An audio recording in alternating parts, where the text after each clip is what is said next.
You know, most people think it takes a full routine or a gym membership to feel better in the morning. But truth is, just 5 minutes can make a real difference, especially after 60. In this video, I'll walk you through 6 simple morning habits that have helped many of my older patients feel stronger, steadier, and more in control. Let's start gently, one step at a time. One of the easiest ways to begin the day with more energy is this: drink a glass of water before anything else. Now, I know it sounds simple, maybe even too simple, but as we age, our bodies get less sensitive to thirst. That means you might not feel thirsty even when you're already dehydrated. And dehydration in the morning can lead to low blood pressure, fatigue, and even lightheadedness when standing up. It's a quiet problem that often goes unnoticed. Back when I was working in a small clinic outside Louisville, I had a patient named Walter, 74 years old, retired truck driver, stubborn as they come. He told me he was waking up dizzy every other day. His daughter thought it was his heart, but tests came back clean. I asked him, "Walter, what's the first thing you do in the morning?" He grunted, "Coffee." I suggested just one small change. Try drinking a glass of room temperature water right after waking up, before coffee, before food. A week later, he called me. No more dizziness. He joked that he felt less like a rusty old engine and more like a Ford just getting warmed up. I've seen this work more times than I can count, even for folks in their 80s and 90s. What often helps is keeping a glass of water next to your bed. As soon as you sit up, take a few sips, slow and easy. No need for fancy bottles or filtered water. Just plain clean water is enough to tell your body, "We're waking up now, let's go." You deserve to feel steady when you stand. A glass of water in the morning is more than hydration. It's a small act of care, a quiet message to your body that you're still showing up for yourself. The second small change you can make is this: take a moment to stretch before getting out of bed. Many folks don't realize that when we sleep, our blood pressure lowers, our muscles stiffen a bit, and our joints rest in one position for hours. Jumping up too quickly, especially after 60, can make you feel dizzy or even cause a fall. Gentle movement helps your body shift gears from rest to motion. A few years ago, I worked with a woman named Carol, 76, from Des Moines. She had a small fall one morning. Nothing serious, just a tumble next to her bed. When I asked what happened, she said, "I just stood up too fast." We started talking about how mornings feel different as we age. I taught her a few simple stretches to do before she even sat up, rotating ankles, opening and closing hands, reaching arms gently overhead. A month later, she came back and said, "You wouldn't believe how much smoother my mornings feel." I've since taught these same moves to dozens of people, and they all say the same thing. It's easier to trust your body when you wake it up slowly. One of the simplest ways to do this is to stay in bed for a minute. Point your toes, move your ankles in circles, roll your shoulders gently, maybe even hum a bit. These little signals tell your body it's time to shift from sleep into motion, safely and kindly. Your body is your oldest friend. Don't rush it. Just like warming up a car on a winter morning, you deserve a gentle start. It's not laziness, it's wisdom. Here's another small shift that brings big calm. Start your morning with just 1 minute of deep breathing. Now, I know that may sound too quiet to matter, but after 60, our nervous systems tend to react more strongly to stress, even if we don't realize it. Waking up and diving straight into the news, phone calls, or worries can set off anxiety before we've even had breakfast. Gentle breathing helps your heart and mind stay steady. I remember working with a gentleman named Frank, 69, from Ohio. He told me mornings felt heavy, like his chest tightened the moment he opened his eyes. His doctor checked his heart, but everything looked fine. I asked Frank to try something simple. Take 3 deep breaths every morning before doing anything else. Slowly in through the nose for 4 seconds, out through the mouth for 6. Just that. He called me a week later and said, "I didn't expect it to help, but I actually feel more in control." Another client, Linda, 73, from Arizona, added 30 seconds of silence after her breaths. She said it became her way to say hello to the day instead of bracing for it. One of the most helpful things you can do is sit up in bed or on the edge, close your eyes and breathe. In for 4, out for 6. 3 or 4 cycles is enough. No apps, no background music. Just you, your breath, and a little quiet.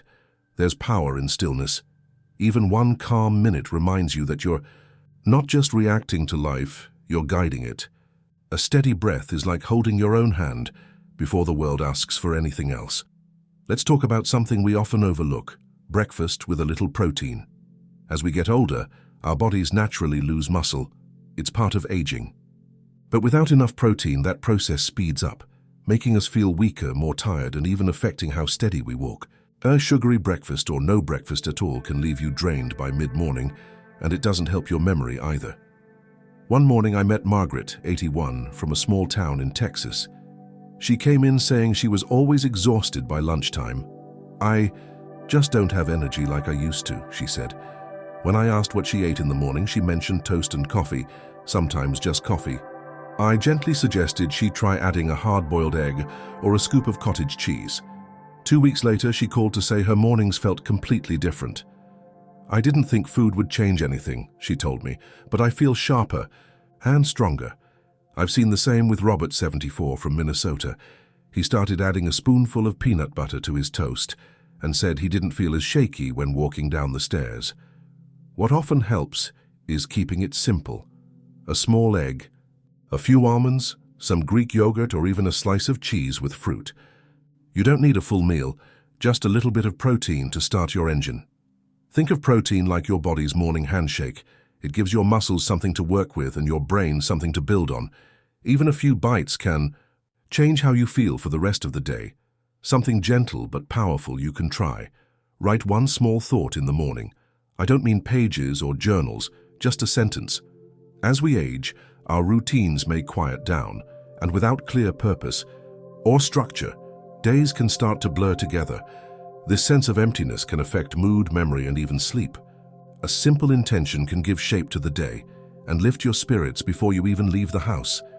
I once worked with Richard, 74, from Wisconsin, who told me every day felt the same. "I just drift," he said. "Nothing stands out anymore." I encouraged him to try something I often use with my own clients.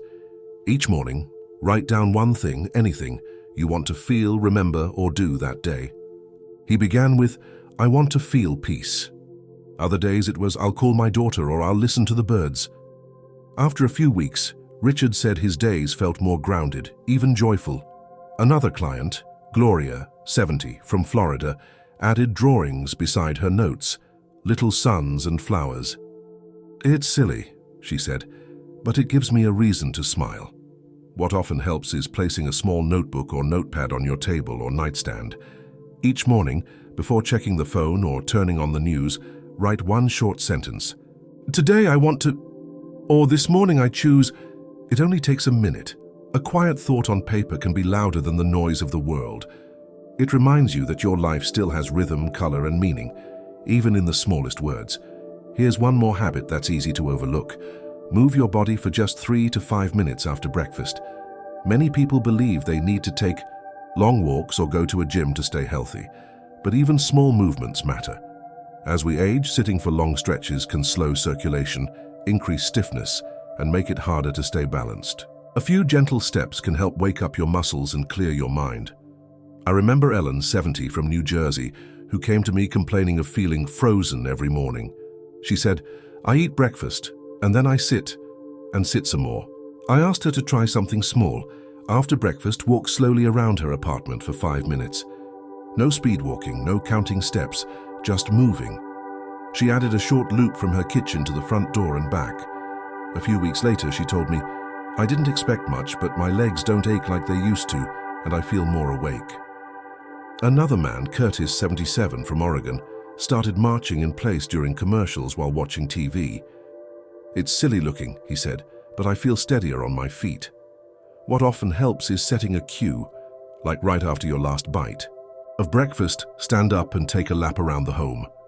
Or lift your knees slowly while holding the back of a chair. These tiny movements keep your joints happy and your body connected. You don't need a marathon to stay strong. A few quiet minutes of motion is like whispering to your body, "We're still going, we're still here." And sometimes that's all it needs to hear. If one of these habits spoke to you today, I'd love to hear which one. Leave a comment and let me know. Your words might help someone else too. And if you found this helpful, consider subscribing and tapping the bell so you don't miss the next gentle step toward better days. Remember this, you're not alone. You're stronger than you feel. And life still has a way of reaching out when you reach back. And now let's end the day with something soft, simple, and surprisingly effective. Cottage cheese. It may not seem like much, but it holds a special kind of protein called casein, which digests slowly and keeps feeding your muscles even while you sleep. That's important because muscle repair doesn't stop at bedtime. In fact, nighttime is when much of the healing and rebuilding happens, especially in older adults. I remember Beverly, a 74-year-old widow from Tulsa. After a long recovery from a respiratory illness, she had lost a good bit of strength and weight. She told me that even brushing her hair felt like work. Her granddaughter, remembering childhood stories, brought her some cottage cheese, just like Grandma used to make. It was a small comfort, one scoop before bed, but it became their turning point. Within weeks, Beverly noticed she didn't wake up as stiff, and she had the energy to cook again. Then there was Melvin, 70, from Reno, who said he always felt drained in the mornings. I suggested a small bowl of cottage cheese in the evening. It helped stabilize his blood sugar, and he said his mornings started to feel more even, less like a hill to climb. What often works well is eating 3 to 4 spoonfuls of low-fat cottage cheese about an hour before bed. You can add a few berries or a teaspoon of honey if you'd like a touch of sweetness. It's light, digestible, and gives your body quiet fuel through the night. Think of it like tucking your muscles in with a blanket. Cottage cheese doesn't just feed you, it reassures your body that it's cared for. Healing doesn't stop when the day ends, and neither should your nourishment. If even one of these ideas felt helpful to you, I'd love to hear about it in the comments. Your story might be exactly what someone else needs to read today. And if you'd like more support, hit subscribe and tap the bell. I'm here every week with simple ways to care for your strength. Remember, you are not alone, and even the smallest step toward health is a step worth taking.